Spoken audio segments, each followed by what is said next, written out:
আসসালামু আলাইকুম, কেমন আছেন সবাই? লাইফে এসে নতুন একটি ভিডিওতে আপনাদের সকলকে স্বাগত জানাই। আজ সোমবার, এখন বিকেল 4টে। আমরা বেরিয়েছি একটু ঘোরাঘুরির জন্যে। আপনারা অনেকেই জানেন আমি 2 দিন হলো ফুপি বাড়ি বেড়াতে এসেছি, তা ভাবলাম আজকে একটু ঘুরেই আসি। ঘোরার জন্য আমরা এই সুন্দর প্লেসটিতে চলে এসেছি। প্লেসটি অনেক সুন্দর এবং অসম্ভব পরিমাণে সুন্দর। আপনারা কেউ যদি নিরিবিলি ঘুরতে আসতে চান তাহলে অবশ্যই এখানে আসতে পারেন।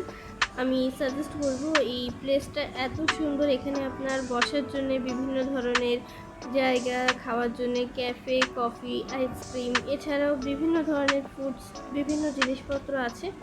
নদীর সাইডে হালকা বাতাসের মধ্যে নিরিবিলি পরিবেশে কাপলরাও আসতে পারেন। ফ্যামিলি সহ যদি আসতে চান আপনারা ফ্যামিলি সহ আসতে পারেন। এই জায়গাটায় আমরা বিকেলের দিকে এসেছিলাম, সন্ধ্যের দিকে আসলে আরও সুন্দর লাগবে।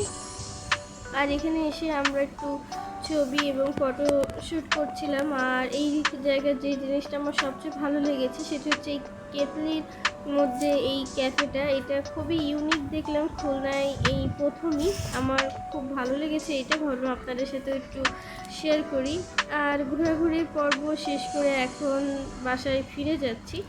আর এখন রাত 10টা। আমাদের ডিনারে আজকে ছিল ভাত এবং ভুড়ি, যা আমার খুবই পছন্দের। তো চলুন খাওয়া দাওয়া শেষ করে নেই। খাওয়া শেষ করে হঠাৎ করেই আমার ফুফাতো বোন বললো যে একটু বাইরে থেকে ঘুরে আসি রাত্রে গাড়ি নিয়ে। তো ভাবলাম যাই, সমস্যা কি। যদিও আমার ঠান্ডা লেগেছে, শরীর খুব একটা ভালো না, তারপরেও এই ঘোরাঘুরির সুযোগ আর কি আমরা মিস করতে চাই বলুন। আর এই তো ছিল আজকের ব্লগে। আজকের মতন ব্লগটি এখানে শেষ করছি। যদি ভিডিওটি আপনাদের ভালো লেগে থাকে তাহলে অবশ্যই লাইক, কমেন্ট, শেয়ার করবেন। ইউটিউব থেকে দেখলে চ্যানেলটিকে সাবস্ক্রাইব করবেন, ফেসবুক থেকে দেখলে পেজটিকে ফলো করবেন। দেখা হবে পরের একটি ব্লগে। ততক্ষণের জন্য সকলে ভালো থাকবেন, সুস্থ থাকবেন, সাবধানে থাকবেন। আল্লাহ হাফিজ।